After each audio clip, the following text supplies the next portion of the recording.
नमस्कार साथियों, स्वागत है आप सभी का सृष्टि क्लासेस के ऑनलाइन प्लेटफॉर्म पर। हमारी current affair series spotlight continue कर रहे हैं हम। आज 13 अक्टूबर और आज के करंट अफेयर्स आपके सामने अभी यहां से चालू हो रहे हैं। कल की क्लास में हमने IORA की बात की थी, इंडियन ओशन रिम एसोसिएशन। आज एक और international body UNHRC, United nation human right council, इस UNHRC की बात आज हम क्यों कर रहे हैं पहले तो वो जान लो। न्यूज में क्यों है? क्योंकि रिसेंटली एक वोटिंग हुई थी। United nation general assembly vote करती है और वोटिंग के थ्रू 47 सदस्य चुने जाते हैं इस UNHRC के, यूएन ह्यूमन राइट काउंसिल के। तो इस समिति के सदस्य चुनने के लिए यूएन के खुद के 193 सदस्यों में से वोटिंग होकर और कुछ सदस्य चुने जाते हैं जो इस मानवाधिकार समिति के पार्ट होते हैं। तो अब रशिया जो था वो इसका पार्ट बनने की, UNHRC की सदस्यता की कोशिश कर रहा था। और रशिया बड़ा इंपॉर्टेंट मेंबर है यूएन का। यूएन के जो परमानेंट P5 हम लोग बोलते हैं, यूएन सिक्योरिटी काउंसिल, उसका भी सदस्य है। ऐसे में मतलब एक वेट तो है रशिया का उस यूएन के अंदर, लेकिन इस UNHRC की सदस्यता रशिया नहीं ले पाया इस टर्म के लिए। अगले 3 साल की जो सदस्यता थी, 3 साल के लिए इनको मेंबरशिप मिलती है, तो 3 साल की अगले की जो सदस्यता थी वो नहीं सिक्योर कर पाया क्योंकि बाकी के देशों ने रशिया के अगेंस्ट वोट किया है। इस वजह से न्यूज में था। तो Russia has failed to regain a seat on the UN human right council. तो इसको सीट मिली नहीं है। क्यों नहीं मिली? Majority of countries in the UN general assembly voted against it. रूस को सीट नहीं मिली, इस वजह से न्यूज में है UN human rights council. Sorry, अपने नोट्स के अंदर नोट कर लीजिएगा, रूस को सदस्यता नहीं मिली यूएन ह्यूमन राइट्स काउंसिल 2023 के चुनावों में। रूस को सदस्यता नहीं मिली है ह्यूमन राइट काउंसिल की। इस UNHRC के बारे में थोड़ा सा जानते हैं अभी। यूएन ह्यूमन राइट काउंसिल क्या है, कब बना, वो सारी स्टोरी, जैसे कि हमने कल पिछली क्लास में IORA की बात की थी, ठीक उसी तरह से UNHRC की अगर बात करें तो ये स्थापित हुई थी 2006 में। अपने नोट्स के अंदर पॉइंट फॉर्म में नोट करते रहिए, ये साथ में स्थापित हुई कब? 2006 में। इसका मुख्यालय कहां पर है याद रखिएगा, मुख्यालय है जिनेवा में। मुख्यालय है जिनेवा में, और जिनेवा कहां पर है? स्विट्जरलैंड में। तो अपने नोट्स में पॉइंट फॉर्म में नोट करते रहिए कि 2006 में UNHRC स्थापित हुआ। इसका मुख्यालय है स्विट्जरलैंड के जिनेवा शहर में। और इंडिया की सदस्यता की अगर बात करें, मैंने कल भी आपको बोला था कि आपको इन टॉपिक्स के बारे में जानना क्या है, कि कब स्थापित हुआ, कहां मुख्यालय है और क्या इंडिया सदस्य है या नहीं। ये तो कम से कम आपको ध्यान होना चाहिए। और बाकी क्यों न्यूज में है वो ऑर्गेनाइजेशन, उसके बारे में आपको पता होना चाहिए। तो यहां पर भारत इसका सदस्य है, तो नोट कर लीजिएगा अपने नोट्स में, भारत सदस्य है, भारत इसका सदस्य है, ये अपने नोट्स में रखिएगा। आगे बढ़ते हैं, UNHRC के बारे में और थोड़ी सी बातें जानते हैं कि कैसे इलेक्शन होता है, कैसे कितने मेंबर्स होते हैं UNHRC के, क्या सारे सदस्य होते हैं, कि जो लोग UNGA यानी जनरल असेंबली के पार्ट हैं, क्या वो सारे के सारे UNHRC के पार्ट होते हैं? नहीं होते। तो सिस्टम क्या है उसके बारे में बात करते हैं। पहले तो it is an inter governmental body, अंतर सरकारी या अंतरराज्यीय अंतरदेशीय एक बॉडी है, संस्था है। मतलब 2 या 2 से अधिक जो देश हैं वो इसके सदस्य तो होते हैं, उनकी सरकारें अपना अपना नुमाइंदा, अपना रिप्रेजेंटेटिव इधर भेजती है। बाकी की और जो अंतरराष्ट्रीय संस्थाएं हमने देखी उस तरह की एक संस्था होगी। ठीक है, ये तो बेसिक हो गया, नहीं जरूरत है आपको नोट करने की। सब्सिडरी है किसकी? UNGA की, यानी UNGA United nation general assembly के अधीन आती है, तो वो नोट कर लीजिएगा, UNGA के अधीन। मतलब प्राइमरी बॉडी है UNGA और उसके अधीन आती है ये UNHRC, UN human rights council. 2006 में बनी थी। और 2006 से पहले क्या होता था? तो क्या पहले मानवाधिकार के लिए यूएन के पास कोई बॉडी नहीं थी? हाँ, पहले भी था। पहले हुआ करता था, इसको बोला जाता था कमीशन ऑन ह्यूमन राइट्स, मानव अधिकार आयोग। यूएन का मानव अधिकार आयोग था, जिसका नाम बाद में रिप्लेस करके उसकी जगह पे एक नई बॉडी क्रिएट कर दी गई, यूएन ह्यूमन राइट्स काउंसिल इसकी जगह पे क्रिएट की गई। तो पहले हुआ करता था क्या? Human rights commission. तो इसको नोट कर लीजिए, मानवाधिकार आयोग हुआ करता था पहले। 2006 में इसको रिप्लेस कर दिया गया किससे? 2006 में इसकी जगह पे आ गई यूएन मानव अधिकार समिति। इस UNHRC के टोटल 47 सदस्य देश होते हैं। मेंबरशिप मैंने जैसे कि आपको बताया कि सारे देश जो यूएन के मेंबर हैं जरूरी नहीं है कि यूएनएचआरसी के मेंबर भी होंगे, तो वो नहीं होते। 47 सदस्य यूएनएचआरसी के होते हैं, यूएन ह्यूमन राइट्स काउंसिल के। तो ये 47 सदस्य होंगे इसके, who are elected from 193 members of UNGA। 47 सदस्य होंगे जिनका चुनाव 47 सदस्य जिनका चुनाव 193 यूएन जनरल असेंबली के सदस्यों में से होता है। 193 सदस्य देश हैं यूएन जनरल असेंबली के, तो उनमें से ये 47 चुने जाते हैं। तो नोट कर लीजिएगा 47 सदस्य यूएनएचआरसी के, और इसके ब्रैकेट में लिख लीजिएगा 193 यूएनजीए सदस्य देशों में से चुने जाते हैं।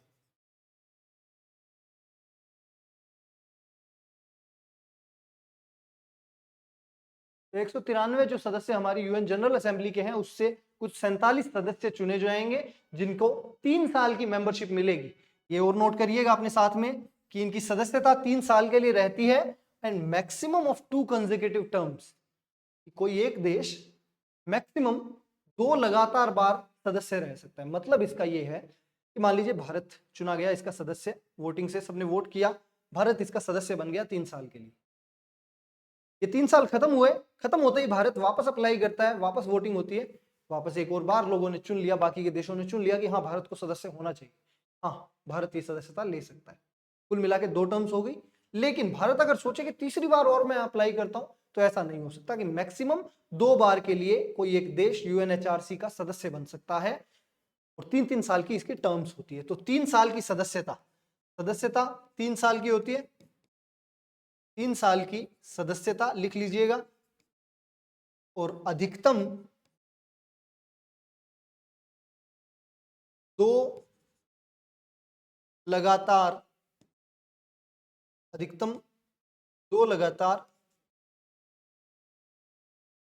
सदस्यताएं, किसी एक देश के लिए अधिकतम 2 बार वो सदस्य बन सकता है। समझ में आया होगा उम्मीद है आपको, कि 3 साल का टर्म रहेगा, लेकिन मैक्सिमम जो है ये 3 साल के 2 टर्म्स जो है वो निकाल सकता है कोई भी देश। एक इंपॉर्टेंट लाइन और थी इधर कि मेजॉरिटी, ये जो चुनाव जो होते हैं इनके 193 सदस्य देश जो है वो चुनेंगे अपने में से 47 देश। वो चुने कैसे जाते हैं? एब्सोल्यूट मेजोरिटी के साथ, through secret ballot system. Absolute majority चाहिए होती है, और उस एब्सोल्यूट मेजोरिटी के साथ आपको चाहिए होता है क्या, यहाँ पर सीक्रेट बैलेट सिस्टम के थ्रू ये चुनाव होता है। एब्सोल्यूट मेजोरिटी क्या होती है कि 50% से ज्यादा देश जो है वो आपके पक्ष में वोट कर रहे हैं, तो इसका मतलब होता है एब्सोल्यूट मेजोरिटी। तो एब्सोल्यूट मेजोरिटी आपके साथ होनी चाहिए, और उसके अलावा ये सीक्रेट बैलेट, गुप्त तरीके से मतदान होता है, कि गुप्त बैलेट के अंदर, जैसे हमारे वोटिंग से होती है कि नॉर्मल जनरल वोटिंग हमारी कैसी होती है, सीक्रेट बैलेट के थ्रू होती है, कि आपको जब आप बैलेट मशीन में बटन दबाने जाते हो तो उसके अंदर आपके साथ और कोई नहीं जाएगा, वो छुपी हुई होती है। तो थोड़ा सा उसके बाहर कार्डबोर्ड की एक दीवार सी क्रिएट की जाती है, आप जाके अपना वोट डालते हो, सीक्रेटली डालते हो। तो यहाँ भी यूएन जनरल असेंबली जो वोट करती है यूएनएचआरसी के लिए, वो भी सीक्रेट बैलेट के थ्रू होता है। मीटिंग इसकी, it meets 3 times a year at the UN office in Geneva.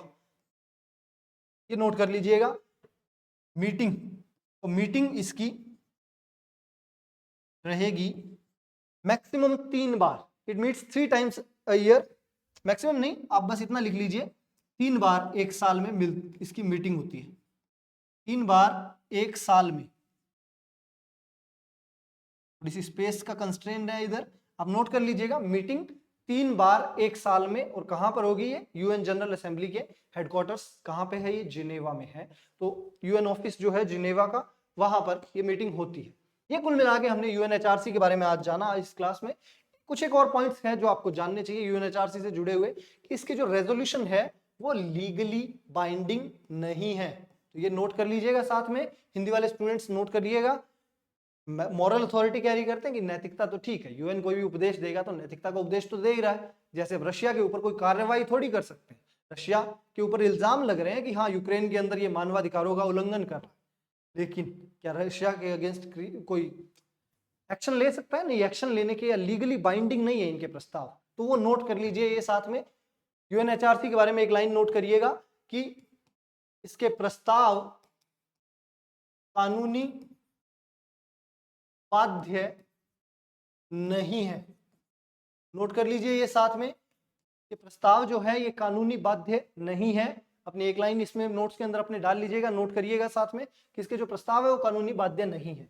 It has no criminal enforcement और सैंक्शनिंग पावर्स। जैसा कि मैंने बताया कि टूथलेस टाइगर के पास कुछ है नहीं कि आपके ऊपर एक्शन नहीं ले सकता, क्रिमिनल एक्शन, आपने कोई क्राइम अगर कोई देश कर चुका है तो उसके अगेंस्ट एनफोर्स कराने के लिए अपने जो प्रस्ताव पारित करे, इसके पास कोई बॉडी है नहीं, या प्रस्तावों को, अपने प्रस्ताव जो है लीगली बाध्य तो कर नहीं सकता किसी देश को। और दूसरी बात कि इनके पास कोई क्रिमिनल एनफोर्समेंट सिस्टम नहीं है, सैंक्शन पावर्स नहीं है कि सैंक्शन लगा दे किसी देश के ऊपर, कोई प्रतिबंध लगा दे, वो सब इनके पास नहीं है।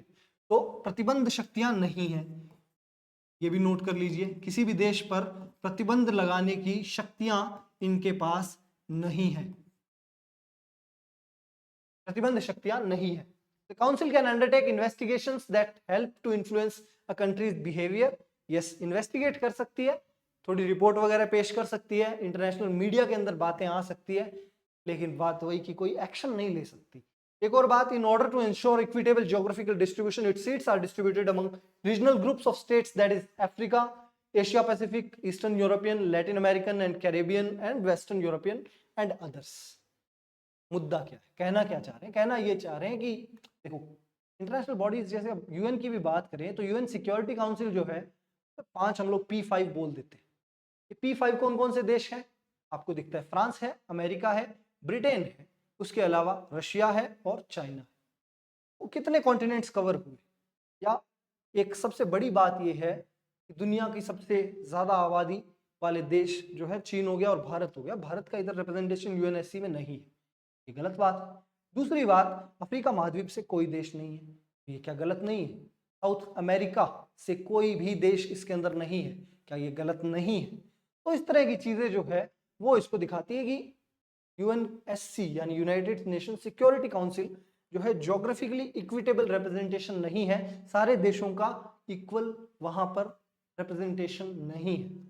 तो ऐसे में ज्योग्राफिकली ये चीज थोड़ी सी गलत है, लेकिन जब मानवाधिकार आयोग की बात हो रही है तो यूएन ने थोड़ी कोशिश की है कि इधर इनके जो टोटल 47 सदस्य हैं उनके अंदर 47 सदस्यों में ज्योग्राफिकल इनका डिस्ट्रीब्यूशन दिया जाए। आपको ये सारे नोट करने की जरूरत नहीं है, पर हाँ इतना याद रखिएगा हर कॉन्टिनेंट को कुछ एक रिप्रेजेंटेशन दिया गया है। तो अफ्रीका से 13 देश यहाँ पर आ रहे हैं मानवाधिकार आयोग में। ये जो मानवाधिकार समिति है इसमें 13 सदस्य देश जो है अफ्रीका से चुने जाएंगे। एशिया पैसिफिक से 13 आएंगे, एशिया पैसिफिक, पैसिफिक ओशन और एशिया का जो बीच वाला एरिया जो साथ में हो गया उसमें दोनों पार्ट इंक्लूड भी हो गए। ईस्टर्न यूरोपियन, पूर्वी यूरोप से 6, उसके अलावा लैटिन अमेरिकन यानी south America and Caribbean, south America और नॉर्थ अमेरिका और साउथ अमेरिका के बीच में जो आइलैंड्स हैं, कैरेबियन आइलैंड्स आते हैं वहां पे आसपास, तो उन Caribbean islands plus south America का जो महाद्वीप है वहां से 8 सदस्य हैं, और उसके अलावा वेस्टर्न यूरोपियन, पश्चिमी यूरोप से और अदर्स से 7।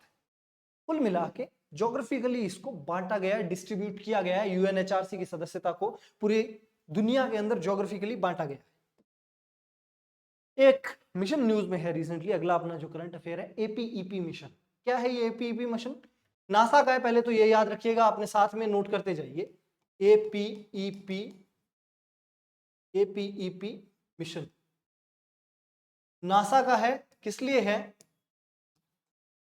नासा 3 रॉकेट भेज रहा है, flying to the shadow of the upcoming rare annular solar eclipse. सूर्य ग्रहण, एनुलर सोलर इक्लिप्स यानी एनुलर सोलर ग्रहण, ये एक तरह का एक रेयर फिनोमिना है जो अभी इस साल हो रहा है। और रेयर फिनोमिना कब हो रहा है? कल ही हो रहा है, 14 अक्टूबर को होगा। तो इस रेयर सोलर इक्लिप्स फिनोमिना को थोड़ा सा कैप्चर करने की कोशिश नासा कर रहा है अपने इस एपीईपी मिशन द्वारा। एपीईपी मिशन का फुल फॉर्म आपको याद रखना पड़ेगा, atmospheric perturbations around the eclipse path mission. Solar eclipse हो रहा है, एनुलर इक्लिप्स 14 अक्टूबर का, उसी के अराउंड 2 रॉकेट भेजकर उसकी शेडो के अंदर यूएस कुछ रिसर्च कर रहा है और इसीलिए ये न्यूज में है। तो एपीईपी मिशन आपको याद रखना है, नासा यूएसए की स्पेस एजेंसी उसके द्वारा कराया जा रहा है। और इस एपीईपी का फुल फॉर्म क्या है इधर लिखा हुआ है, ये नोट कर लीजिए, वीडियो पॉज करके नोट कर सकते हैं आप। Atmospheric perturbation around the eclipse path mission, ये एपीईपी मिशन है।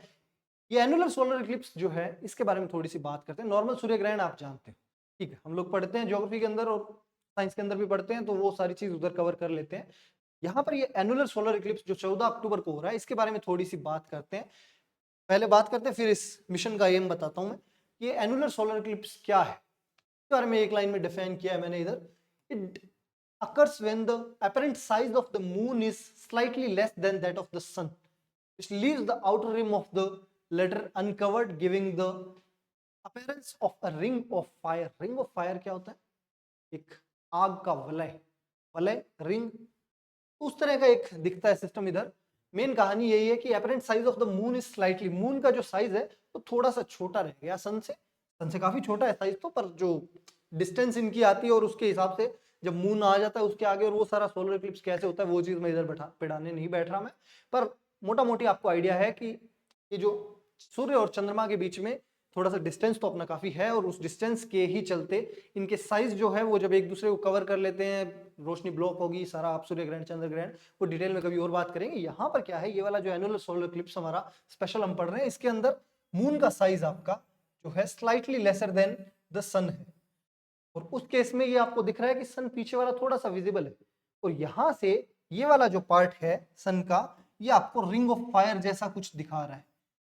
ये आपको ये रिंग ऑफ फायर दिख रही है, ये जो पूरा का पूरा पार्ट हो गया ये रिंग ऑफ फायर ऐसा दिख रहा है, और इसको एनुलर सोलर इक्लिप्स बोला जाता है। ये रेयर फिनोमिना है, 14 अक्टूबर यानी कल हो रहा है, और इसी को स्टडी करने के लिए, ये जो रेयर इक्लिप्स आया इसी को स्टडी करने के लिए नासा अपना एपीईपी मिशन भेज रहा है।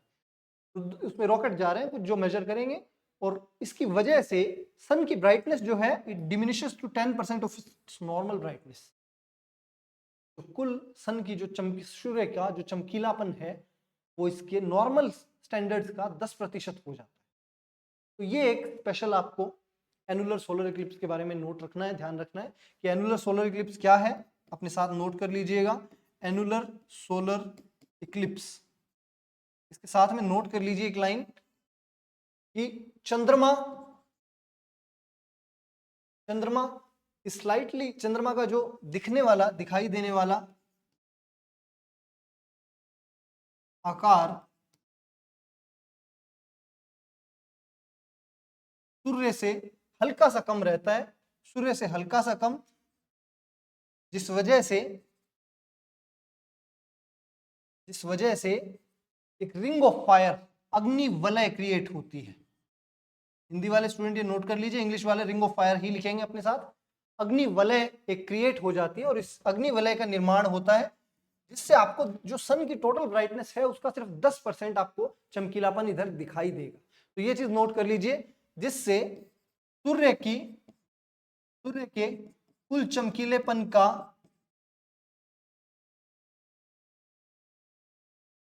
सिर्फ 10%, सिर्फ 10%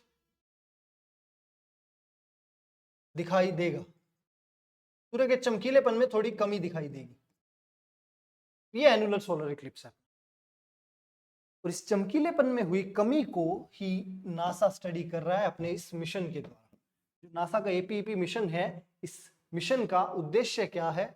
उद्देश्य है एनुलर सोलर इक्लिप्स की वजह से जो सनलाइट अपर एटमॉस्फेयर के अंदर अफेक्ट हो रही है, ऊपरी वातावरण के अंदर, उसको ये मेजर करने वाले हैं कि सनलाइट कितनी अफेक्ट हो रही है, उस चीज की डायरेक्ट कुछ मेजरमेंट ले रहे हैं। तो ये नासा का एपीईपी मिशन है। आपको याद क्या रखना है? एपीईपी फुल फॉर्म याद रखिएगा इसकी, atmospheric perturbation around the eclipse path mission. किसका है? नासा का है। नासा करेगा क्या कि एनुलर सोलर इक्लिप्स की वजह से जो सूर्य के चमकीलेपन में कमी आ रही है, उस कमी को मेजर कर रहा है, या उस कमी के ऊपर रिसर्च कर रहा है। अपर एटमॉस्फेयर के अंदर, ऊपरी वातावरण के अंदर सूर्य के चमकीलेपन में कितनी कमी आ रही है, वही चीज नासा रिसर्च कर रहा है। आगे बढ़ते हैं, अपना अगला करंट अफेयर, भारत एनसीएक्स 2023। क्या है ये भारत एनसीएक्स?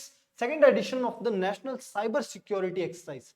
इस साइबर सिक्योरिटी आजकल बड़ा एक मुद्दा है। सिक्योरिटी जो आप पढ़ते हो टॉपिक, उसके अंदर सुरक्षा का, सिक्योरिटी का टॉपिक आप पढ़ते हो, अपने मेंस के लिए प्रिपेयर करते हो, और उस मेंस के टॉपिक के अंदर आपको आजकल साइबर सिक्योरिटी बड़ा ही हॉट सब टॉपिक बना हुआ है, एक बड़ा इंपॉर्टेंट टॉपिक है साइबर सिक्योरिटी से रिलेटेड, क्योंकि अब सब कुछ जब डिजिटल एज में हम जी रहे हैं तो साइबर सिक्योरिटी एक मेजर इशू हो चुका है, और हमारे देश के सबसे इंपॉर्टेंट, सबसे क्रिटिकल प्रोजेक्ट्स जो हैं वो इंटरनेट कनेक्टेड है। ऐसे में साइबर जो दुनिया है ये, इसमें हमले भी हो रहे हैं, और जो देश या जो भी anti social, anti national elements जो है, जो चाहते हैं इस देश का बुरा या खिलवाड़ चाहते हैं यहाँ से के सिस्टम से, तो वो उस चीज को टारगेट कर रहे हैं। किसको? हमारे साइबर इंफ्रास्ट्रक्चर।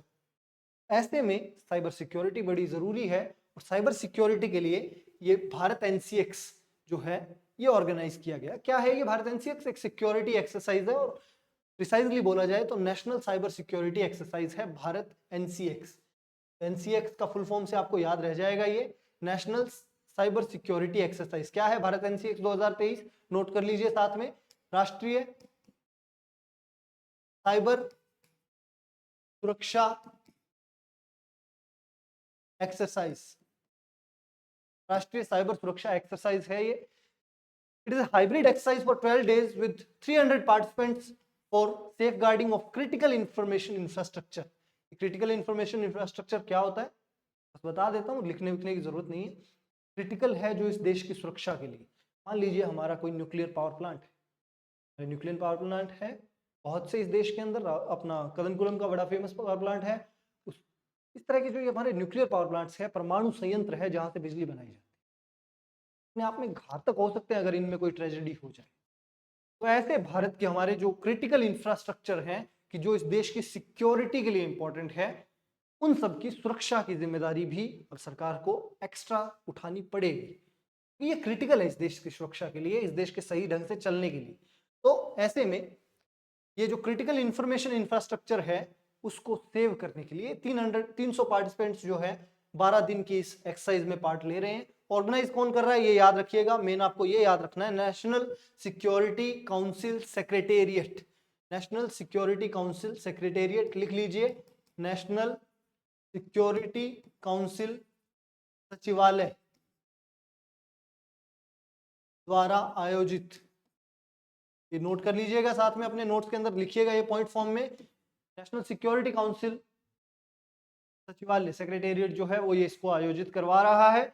इसके साथ में पार्टनरशिप में है राष्ट्रीय रक्षा यूनिवर्सिटी, आरआरयू, डिफेंस मिनिस्ट्री के अधीन इसको स्थापित किया गया था। आरआरयू, राष्ट्रीय रक्षा विश्वविद्यालय, ये दोनों मिलके इसको ऑर्गेनाइज करवा रहे हैं, राष्ट्रीय रक्षा विश्वविद्यालय और हमारा नेशनल सिक्योरिटी काउंसिल सेक्रेटेरिएट। आगे बढ़ते हैं, थोड़ी सी और बात करते हैं कि इसी भारत एनसीएक्स की ऑब्जेक्टिव क्या है, उद्देश्य क्या है। To strengthen India cyber posture of India critical sector. जैसा कि हम पहले बात करके आए कि हमारे जो क्रिटिकल सेक्टर्स हैं उनकी साइबर सिक्योरिटी के बारे में ये एक्सरसाइज आयोजित की गई है। To better understand the cyber threats, assess readiness and develop skills for cyber crisis management and cooperation. अब जो संस्था इसको आयोजित करा रही है नेशनल सिक्योरिटी काउंसिल सेक्रेटेरिएट, इसके बारे में थोड़ा सा जानते हैं। It is a permanent body under the NSA. National security adviser कौन है भारत के?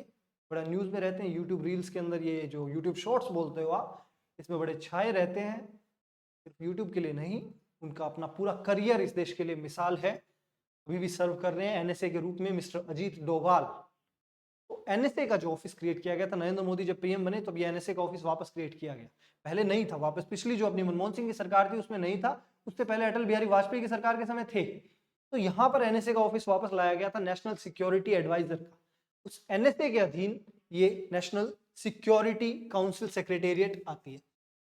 तो एनएसए, नेशनल सिक्योरिटी एडवाइजर के अधीन it provides technical support to the council proper of NSA. Technical support देता है एनएसए को, सीधी सी बात है, सचिवालय है उनका तो टेक्निकल सपोर्ट देगा। It is headed by the director general और एनएसए, खुद मिस्टर अजीत डोभाल इसको हेड करते हैं। तो एनएसए का जो एनएसए के अधीन आएगा क्या, ये जो एनएससी हम लोग बोल रहे हैं, नेशनल सिक्योरिटी काउंसिल सेक्रेटेरिएट, एनएससीएस, इसकी फुल फॉर्म इधर से लिख लेना। इसके बारे में इधर चर्चा की हमने, कुछ एक ये 2 पॉइंट नोट कर लीजिए। एनएसए के अधीन, और अध्यक्ष कौन होता है इस एनएससीएस का? ये होता है खुद एनएसए, नेशनल सिक्योरिटी एडवाइजर, खुद इसके अध्यक्ष होते हैं, या नेशनल सिक्योरिटी एडवाइजर की जो ऑफिस है उसका डायरेक्टर जनरल यानी मिस्टर अजीत डोभाल खुद इसके अध्यक्ष होंगे। तो ये आपके लिए भारत एनसीएक्स 2023। एक और न्यूज में टॉपिक है गोवन कैशू। कैशू क्या है? काजू। तो गोवन कैशू न्यूज में है, फ्रूट एंड नट कैटेगरी में इनको अभी मिल गया है एक जीआई टैग। तो जीआई टैग हम लोग पीछे अभी बात भी करके आए थे, कल परसों कुछ दिन पहले हम लोग वहां की एक याक की बात करके आए थे जिसे जीआई टैग मिला था। आज हम लोग बात कर रहे हैं इधर गोवा के कैशू की, काजू की, जिसको अभी जीआई टैग मिला है। गोवा से ज्योग्राफिकल इंडिकेशन है बेसिकली, ये नाम से स्पष्ट हो रहा है कि एक ज्योग्राफी के साथ जुड़ाव है जिस चीज का, कोई प्रोडक्ट का, तो उसके साथ उसका नाम दे दिया जाता है, उसको एक अधिकार मिल जाता है उसको उपयोग करने का। जैसे बीकानेरी भुजिया देखते हो आप नाम पैकेट के साथ में, तो वो बीकानेर के साथ उसका जीआई टैग मिला हुआ है। Goan cashew derived from the Portuguese name काजू, और ये CAJU और KJU व्हाटएवर यू कॉल। काजू हम लोग नॉर्मल अपने रैंडम घर पे यूज जो करते हैं वही शब्द जो है काजू, वहीं से इसको कैशू, यहां से ये डिराइव किया गया। कोंकणी के अंदर ये काजू शब्द है, और पुर्तगालियों ने ये, सॉरी माफ कीजिएगा, Goan cashew derived from the Portuguese name काजू और काजू इन कोंकणी। कैशू शब्द जो है ये कोंकणी भाषा में आ गया। ओरिजिनल नाम जो काजू था ये पुर्तगाली यहाँ पर राज करके गए थे। मॉडर्न इंडिया हिस्ट्री अगर आपने थोड़ा बहुत पढ़ा है तो आपको आइडिया होगा, सबसे पहले आने वाली यूरोपियन जाति जल मार्ग से पुर्तगाली थे, और पुर्तगाली भारत में आए, अलग अलग आलू टमाटर की खेती चालू हुई, तंबाकू की खेती चालू हुई, और काजू भी भारत में आया। तो काजू के लिए जो ये नाम था, ये काजू, इसको कोंकणी के अंदर इन्होंने कैशू इंटरप्रेट किया, कोंकणी गोवा की भाषा। और uniqueness of Goa cashew is its unique identity, flavour and taste, थोड़ा यूनिक है। और जो नॉर्मल अपने देश में हम लोग और जो काजू यूज करते हैं तो उससे थोड़ा सा अलग है। The overall climatological practices of Goa and traditional farming practices is the reason for this uniqueness. Obvious सी बात है कि वहां की जो जलवायु है वो इसके पीछे का कारण है। कैशू फेनी बड़ा एक पॉपुलर ड्रिंक है उधर का, अल्कोहलिक बेवरेज है। गोवा छुट्टी बनाने जो लोग जाते हैं तो ये गोवा की कैशू फेनी जो है ये बड़ी पॉपुलर उनके बीच रहती है। अल्कोहलिक प्रोडक्ट है, इसको भी जीआई टैग मिल चुका है ऑलरेडी 2009 में। तो आपको यहां से क्या लिखना है, गोवा कैशू, काजू शब्द जो है ये पुर्तगाली है, और इससे कोंकणी के अंदर ये हमने ये गोवन कैशू शब्द देख लिया, तो कोंकणी के अंदर जो इसका कन्वर्जन हुआ वो कहलाता है गोवन कैशू। कैशू इसको बोला जाने लगा। इसको अब जीआई टैग मिल चुका है, गोवा से जीआई टैग मिल गया, इसकी ज्योग्राफिकल लोकेशन के हिसाब से इसको जीआई टैग मिला। एक और स्पेशल चीज आपको बस ये याद रखनी है कि 2009 में कैशू फेनी को भी टैग मिला हुआ है, जीआई टैग मिला था गोवा से। कैशू फेनी कहाँ की, गोवा की, बड़ी फेमस, इसको जीआई टैग मिला था। और जो 2009 का जीआई टैग मिला था ये इस अल्कोहलिक बेवरेज कैशू फेनी क्या है इसके बारे में भी थोड़ा सा अलग से नोट कर लेना, एक पॉइंट लिख लो कि ये एक अल्कोहलिक बेवरेज है। तो अल्कोहल युक्त पेय पदार्थ, तो अल्कोहल युक्त पेय पदार्थ है ये हमारा इधर का आज का कैशू फेनी का आपका टॉपिक। उसके अलावा एक ये कैशूज के ही बारे में थोड़ा सा और लिखा है कि इवोल्यूशन गोवा में कैसे हुआ। It was native to the north east Brazil in Latin America. Originally Latin America, दक्षिण अमेरिका वाला जो पार्ट है वहां पे पाया जाता था, लेकिन भारत में पोर्चुगीज जब आए तो इन्होंने 16वीं सदी के अंदर 1570 के अंदर इसको इंट्रोड्यूस किया। आए कब थे पोर्चुगीज, 1498, 15वीं सदी जब जस्ट खत्म हो रही है तब वास्को डी गामा आया। उसके बाद में इन्होंने, पुर्तगालियों ने भारत में एक अपना समुद्री व्यापारिक साम्राज्य स्थापित किया, एस्तादो दा इंडिया। और उसके साथ बाद में जब ये फैलते गए तो अमेरिका के, दक्षिण अमेरिका के कुछ प्रोडक्ट्स भारत में लेके आए, जिनमें से एक था कैशू यानी काजू। तो काजू कौन लेकर आया है, पुर्तगाली लेके आए हैं, ये नोट कर लीजिएगा साथ में, पुर्तगालियों द्वारा भारत में लाया गया, पुर्तगालियों द्वारा भारत में लाया गया, ये नोट करिएगा। आगे बढ़ते हैं, इस जीआई के बारे में थोड़ा सा और पढ़ते हैं। ज्योग्राफिकल इंडिकेटर टैग क्या होता है, इसको डिफाइन किया गया है article 23 and article 24 of the trade related aspects of intellectual property rights, WTO में। इंटरनेशनल रिलेशंस या इंटरनेशनल बॉडीज जब आप पढ़ते हो तो वहां पे WTO भी पढ़ोगे। WTO का एक स्पेशल प्रोडक्ट है या स्पेशल एक WTO का फीचर है trips, trade related intellectual property rights, माफ कीजिएगा एक second, trade related intellectual property rights, full form इधर लिखी हुई है। तो WTO के ट्रिप्स के अधीन ये जीआई टैग बांटे जाते हैं। इंडिया WTO का मेंबर है, इस वजह से भारत ने एक कानून पारित किया, geographical indicators of goods registration and protections act 1999। क्योंकि भारत WTO का सदस्य है, इस वजह से भारत को भी इन इंटेलेक्चुअल प्रॉपर्टीज राइट्स का ख्याल रखना पड़ता है। और it came into force in 2003 से ये कानून जो था ये अमल में लाया जा चुका है। आपको बस इतना याद रखना है, जीआई टैग डब्ल्यूटीओ की जो फ्रेमवर्क है उसमें ट्रिप्स नाम का जो इनका एक अलग एक प्रोडक्ट है एक तरह का। डब्ल्यूटीओ के बारे में साइड में कभी हम लोग बात करेंगे, पूरा टॉपिक इसके अंदर कई सारे और आपको दिखेंगे कि ये कॉपीराइट वगैरह जो है वो सारे भी इधर ही बात की जाती है, कॉपीराइट एक्ट के बारे में। उसके अलावा ज्योग्राफिकल इंडिकेटर हो गया, उसके अलावा भी बहुत कुछ है, वो सारी चीजें हम लोग बात करेंगे, कभी सेपरेटली बात करेंगे। इतना बस याद रखिएगा कि जीआई टैग जो दिए जाते हैं वो डब्ल्यूटीओ के तत्वाधान में दिए जाते हैं। भारत सरकार ने इसके लिए ये कानून पारित किया है। इतना डेप्थ में आपको जाने की जरूरत नहीं है, कानून वगैरह याद मत रखिएगा, पर इतना याद रख लीजिएगा कि क्योंकि भारत सरकार, भारत मेंबर है डब्ल्यूटीओ का, इस वजह से भारत को भी जीआई टैग देने पड़ते हैं। आगे बढ़ते हैं। GI tag is a sign used on products that have a specific geographical origin। जैसा कि मैं पहले बता चुका हूं कि भौगोलिक स्थिति जो होगी वो उस प्रोडक्ट के नाम के साथ दिखाई जाएगी। एंड इट possesses qualities और reputation that are due to that origin। बीकानेरी भुजिया सिर्फ बीकानेर की वजह से, बीकानेर की जलवायु की वजह से वो एक अलग टेस्ट रखता है। ये जो इधर हम लोगों ने कैशू फेनी देखी गोवा की, वो भी गोवा की जलवायु के अंदर वैसी बनेगी। गोवा का कैशू जिसको अभी टैग मिला है जीआई का, वो गोवा की जलवायु की वजह से मिल रहा है। तो इसी तरह से ये सारी चीजें हमें इधर जीआई टैग के अंदर ध्यान रखनी है। It can both be natural और मैन मेड प्रोडक्ट्स जो है, ये जरूरी नहीं है कि नेचर मेड ही होंगे, कि प्राकृतिक फसल ही होगी, मैन मेड प्रोडक्ट्स को भी जीआई टैग दिया जा सकता है। ठीक है, बिल्कुल सही, आप याद रखिएगा और नोट कर लीजिए इस लाइन को, स्पेशल इंपॉर्टेंट है। जीआई टैग प्राकृतिक व कृत्रिम निर्मित, कृत्रिम ब्रैकेट में लिख लो, मानव निर्मित उत्पादों के लिए दिया जा सकता है। नोट कर लीजिएगा ये साथ में, के लिए दिया जा सकता है। जीआई टैग जो है प्राकृतिक उत्पादों के लिए भी मिलता है और उसके अलावा जो अपने मैनमेड प्रोडक्ट्स होंगे उनके लिए भी मिलता है। It is valid for 10 years, ये स्पेशल चीज है, 10 साल के लिए वैध। नोट कर लीजिएगा अपना अगला पॉइंट, जीआई टैग के साथ नोट करिए, 10 साल के लिए वैध होता है।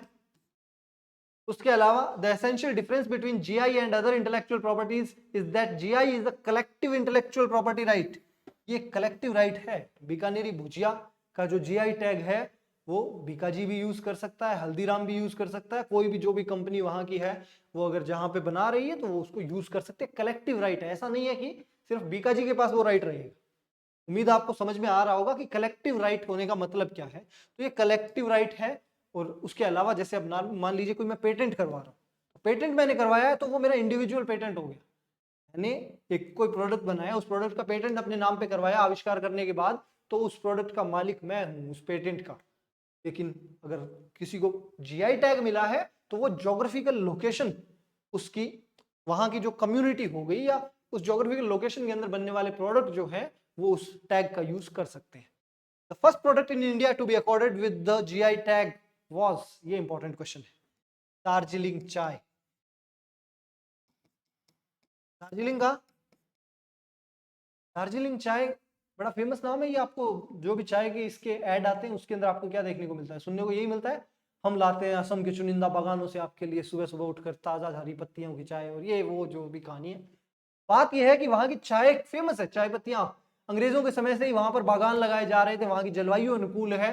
और दार्जिलिंग को सबसे पहले दिया गया था जीआई टैग। भारत में सबसे पहले जीआई टैग दिया जाने वाला जो प्रोडक्ट था वो था दार्जिलिंग चाय। आगे बढ़ते हैं।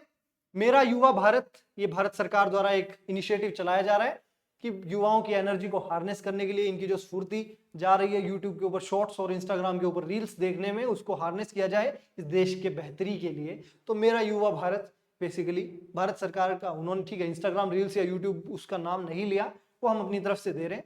पर बात यह है कि भारत के युवा जो है इस देश के लिए काम करे, इस देश के गौरव को बढ़ाने का काम करे। इसके लिए मेरा युवा भारत नाम से एक इनिशिएटिव चलाया गया भारत सरकार द्वारा, to harness immense youth energy for nation building, राष्ट्र निर्माण के लिए। लिख लो इसके अंदर, मेरा युवा भारत के अंदर लिख लो हिंदी वाले स्टूडेंट्स, राष्ट्र निर्माण के लिए युवा पूर्ति का सदुपयोग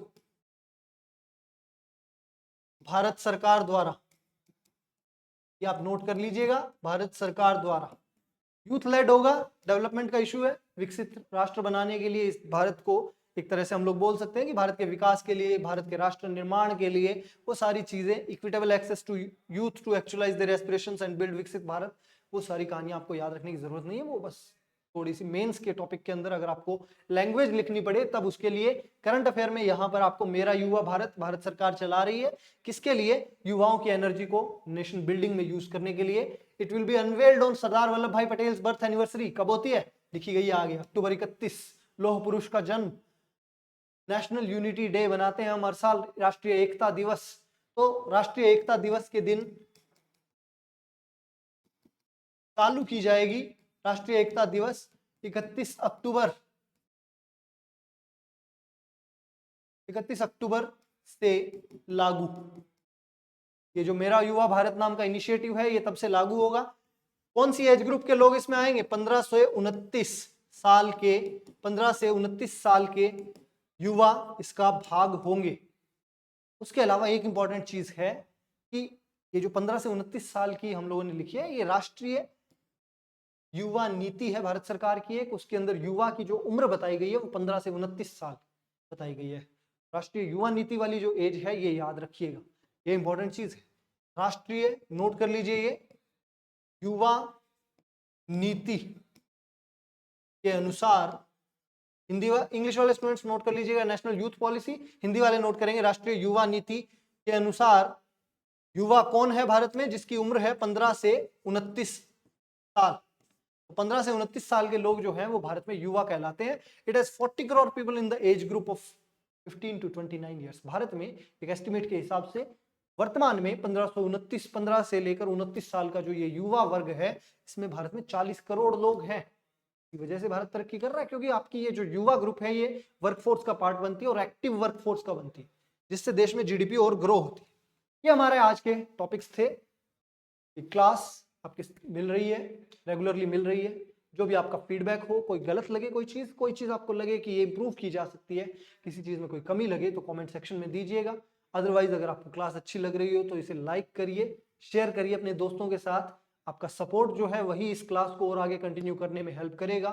थैंक यू वेरी मच। हमारा टेलीग्राम चैनल जो है ये आपको पीछे दिख रहा है, इस लेक्चर की पीडीएफ आपको यहाँ से मिल जाएगी। Srishti classes Nohar without any space, ये हमारा टेलीग्राम चैनल है। Thank you very much.